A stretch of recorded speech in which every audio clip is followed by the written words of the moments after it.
परिचय। आर्यन, इस डिस्क को पकड़ो। मैंने इसे पकड़ लिया है।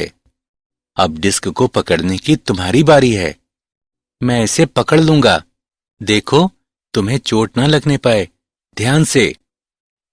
ओह, ये दर्द कर रहा है और इसमें से खून भी निकल रहा है।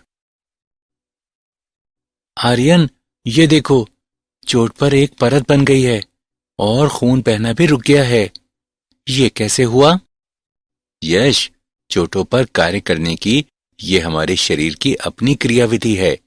यह क्षतिग्रस्त भाग पर प्रोटीन की एक परत बनाता है जो रुधिर यानी रक्त की हानि रोकती है। वाह, ये तो बहुत रोचक है। तुम मुझे इसके बारे में कुछ और बताओगे? हाँ हाँ, बिल्कुल, क्यों नहीं। तो आओ, मैं तुम्हें शरीर द्रव और मानव शरीर में परिसंचरण के बारे में विस्तार से बताता हूं। उद्देश्य: इस पाठ के अंत में आप निम्न करने में सक्षम हो जाएंगे। रुधिर और इसके अवयवों का वर्णन करना, रक्त समूहों की व्याख्या करना, रक्त स्कंदन की व्याख्या करना, लसिका के बारे में जानना, परिसंचरण पथ का वर्णन करना, हृदय चक्र की व्याख्या करना, हृदय निकास को परिभाषित करना, विद्युत हृदय लेख को परिभाषित करना, द्विसंचरण की संक्षिप्त व्याख्या करना, हृदय क्रिया के नियमन की चर्चा करना, परिसंचरण तंत्र की विकृतियों की चर्चा करना। रुधिर। रुधिर अपारदर्शी लाल द्रव है जो स्वतंत्र रूप से बहता है और इसमें उच्च घनत्व तथा जल से अधिक श्यानता होती है। इसमें प्लाज्मा तथा संगठित तत्व होते हैं। प्लाज्मा प्राद्रव्य। प्लाज्मा रुधिर का तरल भाग है। ये 90% जल और लगभग 6 से 8% प्रोटीन वाला जटिल विलयन है। प्लाज्मा में फाइब्रिनोजेन, ग्लोबुलिन और एल्बुमिन प्रोटीन होती है। फाइब्रिनोजेन रक्त का थक्का बनने में सहायता करती है। ग्लोबुलिन शरीर के प्रतिरक्षा तंत्र में शामिल होती है और एल्बुमिन रुधिर में जल का संतुलन बनाए रखने के लिए उत्तरदायी होती है। प्लाज्मा के बिना रुधिर कोशिकाएं पूरे शरीर में भ्रमण नहीं कर सकती।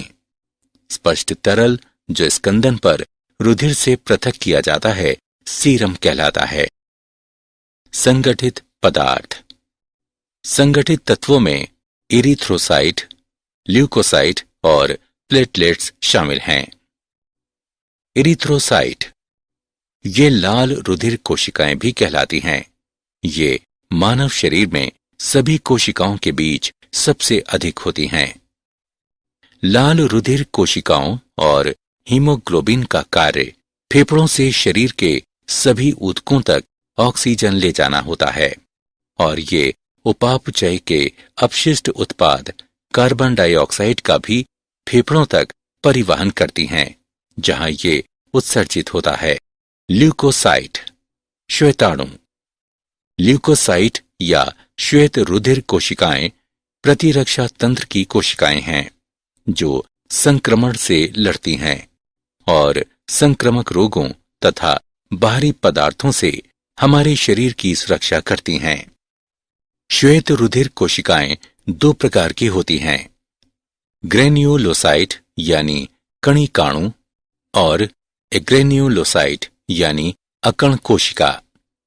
ग्रेन्युलोसाइट में न्यूट्रोफिल्स, इओसिनोफिल और बेसोफिल होती हैं, जहां एग्रेन्युलोसाइट्स में लिम्फोसाइट और मोनोसाइट होती हैं। न्यूट्रोफिल्स और मोनोसाइट्स प्रकृति में भक्षाणुक होती हैं। बेसोफिल व्यास में 12 से 15 माइक्रोन होती हैं और हेपेरिन, हिस्टामिन आदि उत्पन्न करती हैं। ये वे रसायन हैं जो शोधकारी क्रियाओं में शामिल होती हैं। इओसिनोफिल अस्थि मज्जा में बनती हैं। ये परजीवी रोधी के रूप में कार्य करती है और एलर्जी प्रतिक्रिया में भाग लेती है। लिम्फोसाइट दो प्रकार की होती हैं, बी और टी लिम्फोसाइट। ये रोगों से लड़ती हैं। प्लेटलेट्स, पट्टिकाणु। रुधिर प्लेटलेट्स थ्रोम्बोसाइट भी कहलाती हैं क्योंकि ये थ्रोम्बोप्लास्टिन का स्रावण करती हैं। ये सबसे छोटी रुधिर कणिकाएं हैं। रुधिर प्लेटलेट्स अकेंद्रीकृत अंडाकार उभयोत्तल बिंब जैसी काय हैं। रुधिर में इनकी संख्या 0.15 से 0.40 मिलियन प्रति घन मिलीमीटर होती है। रुधिर प्लेटलेट्स अस्थि मज्जा की बड़ी मेगा कैरियोसाइट कोशिकाओं के कोशिका द्रव्य से बनती हैं। रक्त समूह। रक्त के दो समूह होते हैं, वे हैं ABO और RH। ABO समूह प्रतिजन और प्रतिरक्षी के आधार पर ABO समूह के 4 प्रकार हैं, अर्थात A, B, AB और O। तालिका से हम कह सकते हैं कि O रक्त समूह वाला व्यक्ति किसी भी समूह वाले व्यक्ति को रुधिर दान कर सकता है, इसलिए O रक्त समूह वाला व्यक्ति सर्वदाता कहलाता है। और AB रक्त समूह वाला व्यक्ति किसी भी दूसरे रक्त समूह से रुधिर ले सकता है, इसलिए AB रक्त समूह वाला व्यक्ति सर्वग्राही कहलाता है। RH समूह। RH कारक एक प्रतिजन प्रोटीन है जो इरिथ्रोसाइट की सतह पर पाया जाता है। इसकी खोज रीसेस बंदर में की गई थी। यदि जिस व्यक्ति में RH प्रतिजन उपस्थित है तो वो व्यक्ति RH सहित यानी RH पॉजिटिव कहलाता है, और यदि जिस व्यक्ति में RH प्रतिजन अनुपस्थित है तो वो व्यक्ति RH हीन यानी RH निगेटिव कहलाता है। रुधिर आदान प्रदान से पहले RH समूह का मिलान करना आवश्यक है, क्योंकि यदि RH हीन व्यक्ति को RH सहित रक्त चढ़ाया जाता है तो RH हीन वाले व्यक्ति का रक्त RH प्रतिजन के विरुद्ध प्रतिरक्षी बनाने लगता है। यदि गर्भवती माता का रक्त RH हीन है और भ्रूण का रक्त RH सहित है तो प्रथम प्रसव के समय कोई बड़ी समस्या नहीं होती है, लेकिन प्रथम प्रसव के दौरान भ्रूण का रक्त माता के रक्त से मिश्रित हो सकता है और माता का रक्त अपने रक्त में उपस्थित RH कारक के विरुद्ध प्रतिरक्षी बनाने लगता है। परवर्ती प्रसव में यह संभावना रहती है कि RH प्रतिरक्षी माता से भ्रूण के रक्त में पहुंच जाए और भ्रूण की लाल रुधिर कोशिकाओं को नष्ट कर दे। ये इरिथ्रोब्लास्टोसिस फिटेलिस यानी गर्भ रक्ताणु कोरकता कहलाता है। पहले बच्चे के प्रसव के बाद माता का उपचार करके इससे बचा जा सकता है। रक्त स्कंदन। रक्त स्कंदन रक्त के तरल रूप से ठोस रूप में रूपांतरण की प्रक्रिया है। जब रक्त क्षतिग्रस्त रुधिर वाहिका से बाहर आता है तो प्लेटलेट्स एक साथ एकत्र होकर प्लेटलेट्स कारकों को तोड़कर मुक्त कर देती है। प्रोथ्रोम्बिनेज प्लाज्मा की प्रोथ्रोम्बिन को थ्रोम्बिन में बदलने लगता है। एंजाइम थ्रोम्बिन का उपयोग घुलनशील प्रोटीन फाइब्रिनोजेन को अघुलनशील प्रोटीन फाइब्रिन के रूपांतरण को उत्प्रेरित करने के लिए किया जाता है और ये चोट के ऊपर जाल बनाता है। कैल्शियम आयन रक्त स्कंदन के लिए आवश्यक है। लसिका यानी ऊतक द्रव्य। लसिका एक द्रव संयोजी ऊतक है। ये रंगहीन, पारदर्शी और प्रकृति में क्षारीय है, जो कोशिकाओं और ऊतकों के बीच उपस्थित होता है। ऊतक की कोशिकाओं के बीच रिक्त स्थान में उपस्थित द्रव ऊतक द्रव या अंतराली द्रव कहलाता है। परिसंचरण पथ। परिसंचरण तंत्र दो होते हैं, खुला परिसंचरण तंत्र और बंद परिसंचरण तंत्र। खुला परिसंचरण तंत्र वो तंत्र है जिसमें परिसंचारी द्रव वाहिकाओं में परिरुद्ध नहीं होता है। ये ऑर्थोपोडा और मोलस्का में पाया जाता है।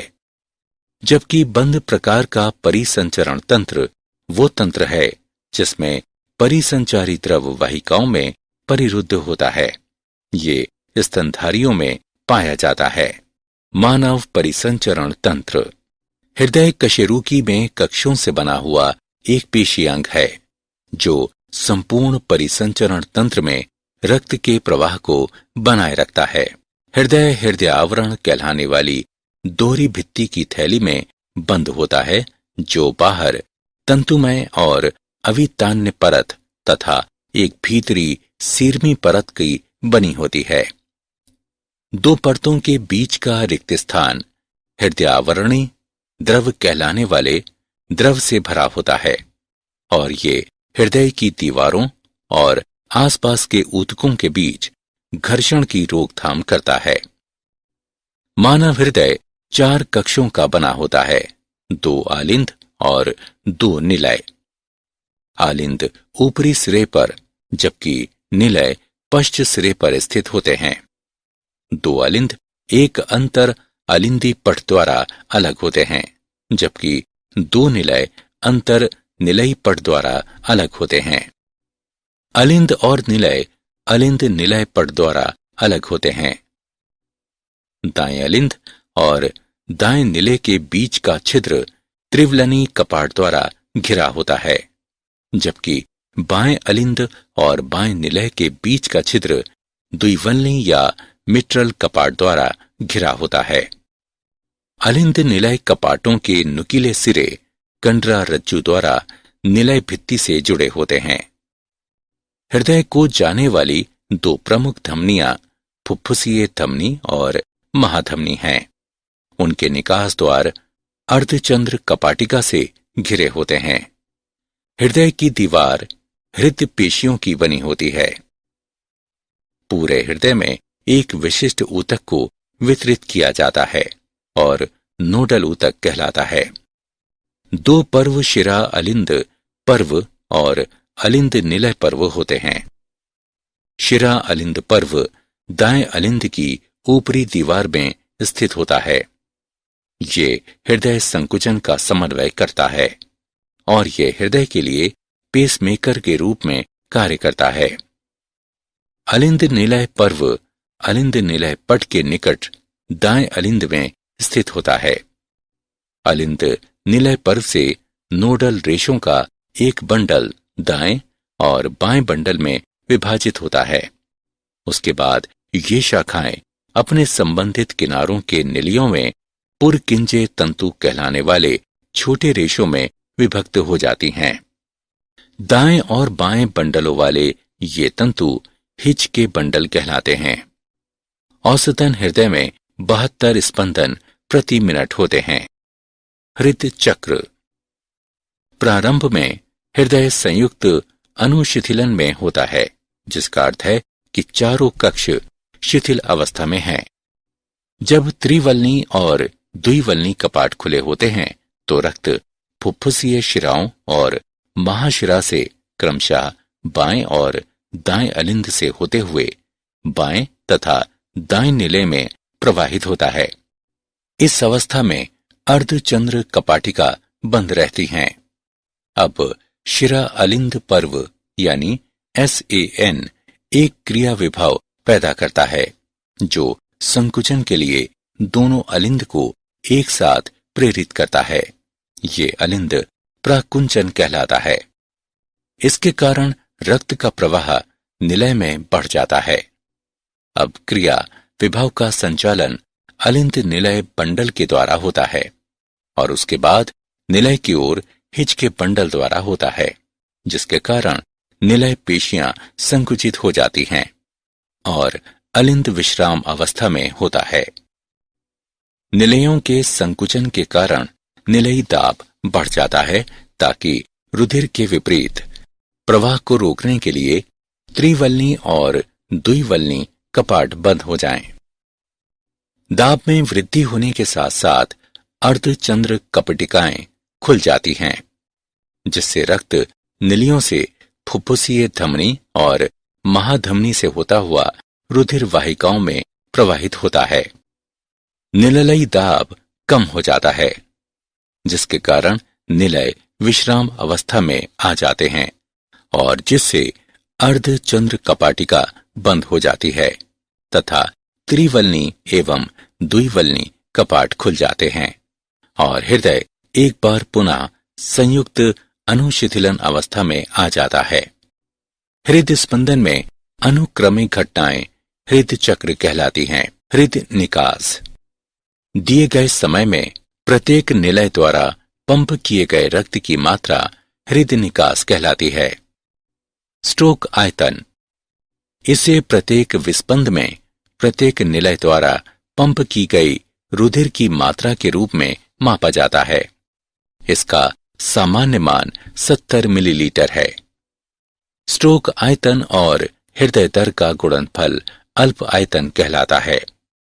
इसका सामान्य मान है 70 मिलीलीटर गुणा 72 बराबर 5 लीटर लगभग। प्रत्येक हृदय चक्र के दौरान हृदय 2 ध्वनियां उत्पन्न करता है, जिसमें पहली ध्वनि लब है, जो त्रिवलनी और द्विवलनी कपाट के बंद होने से उत्पन्न होती है, और दूसरी ध्वनि डब है, जो अर्धचंद्र कपाटिका के बंद होने के कारण उत्पन्न होती है। विद्युत हृदय लेखी यानी ईसीजी। इलेक्ट्रोकार्डियोग्राफ विद्युत हृदय लेखी इलेक्ट्रोकार्डियोग्राम यानी ईसीजी प्राप्त करने के लिए उपयोग किया जाने वाला एक उपकरण है। इलेक्ट्रोकार्डियोग्राम हृदय चक्र के दौरान हृदय के विद्युत विभव का पता लगाता है और इसे दर्ज करता है। एक प्रारूपिक ईसीजी में विशिष्ट तरंगें होती हैं, जो हृदय चक्र में होने वाली विशेष घटनाओं के अनुरूप होती हैं। पी तरंग अलिंद प्राकुंचन द्वारा उत्पन्न होती है। QRS तरंग निलय प्राकुंचन द्वारा उत्पन्न होती हैं। टी तरंग निलय अनुशिथिलन के साथ मेल खाती है। हृदय दर की गणना एक पी तरंग और अगली तरंग के बीच अंतराल से की जा सकती है। द्विसंचरण। द्विसंचरण में रक्त हृदय से होकर 2 बार बहता है। फुफ्फुस संचरण में रक्त हृदय और फेफड़ों के बीच पहुंचाया जाता है, जबकि क्रमबद्ध परिसंचरण रक्त को हृदय और शरीर के अन्य भागों के बीच ले जाता है।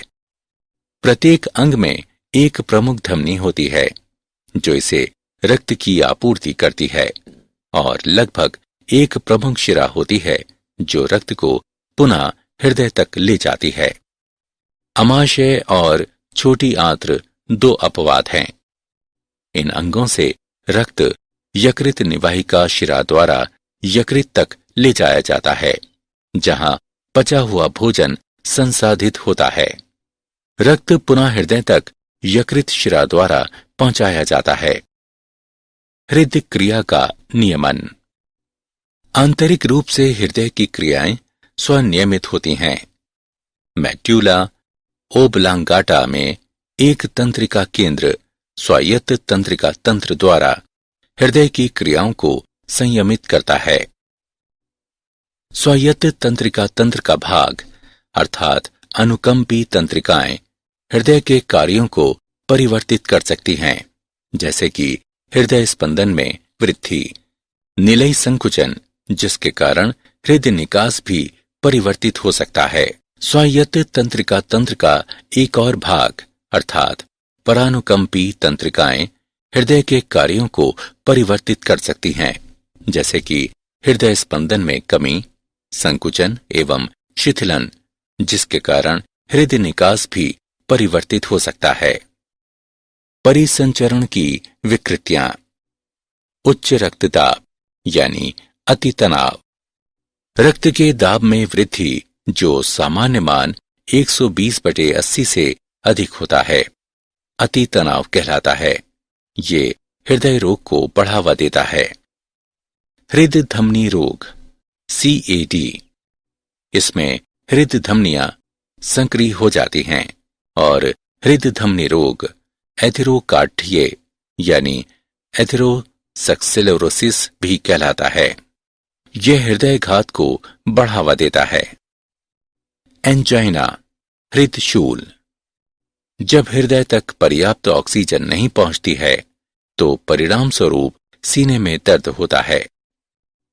हृदपात यानी हार्ट फेल्योर, जब हृदय शरीर के विभिन्न भागों तक प्रभावी ढंग से रक्त की आपूर्ति नहीं कर पाता है तो हृदपात की अवस्था उत्पन्न हो जाती है। क्या आप जानते हैं, आंत्र जीवाणुओं में एंटीऑक्सीडेंट की प्रचुर मात्रा होती है जो सूक्ष्म जीवों को उत्पन्न करते हैं, कार्डियोवैस्कुलर जोखिम कम कर सकते हैं। मनुष्यों में प्रतिदिन उन लाल रुधिर कोशिकाओं की जगह जो अपने जीवन चक्र की समाप्ति पर हैं, हजारों नई लाल। सारांश, आइए हमने जो कुछ सीखा है उसे संक्षेप में दोहराएं। रुधिर में प्लाज्मा और संगठित पदार्थ होते हैं। प्लाज्मा में फाइब्रिनोजेन, ग्लोबुलिन और एल्बुमिन प्रोटीन होते हैं। इरिथ्रोसाइट, ल्यूकोसाइट और प्लेटलेट्स संगठित पदार्थ हैं। रक्त के दो समूह होते हैं, ABO और RH। रक्त का स्कंदन रक्त के तरल रूप से ठोस रूप में रूपांतरण की प्रक्रिया है। दो परिसंचरण तंत्र होते हैं, खुला परिसंचरण तंत्र और बंद परिसंचरण तंत्र। हृदय 4 कक्षों वाला पेशीय अंग है जो पूरे परिसंचरण तंत्र में रुधिर के प्रवाह को व्यवस्थित रखता है। इलेक्ट्रोकार्डियोग्राम हृदय चक्र के दौरान हृदय के विद्युत विभव का पता लगाता है और इसे दर्ज करता है। परिसंचरण तंत्र की विकृतियां हैं अतितनाव, हृदय धमनी रोग, हृदय शूल और हृदयपात।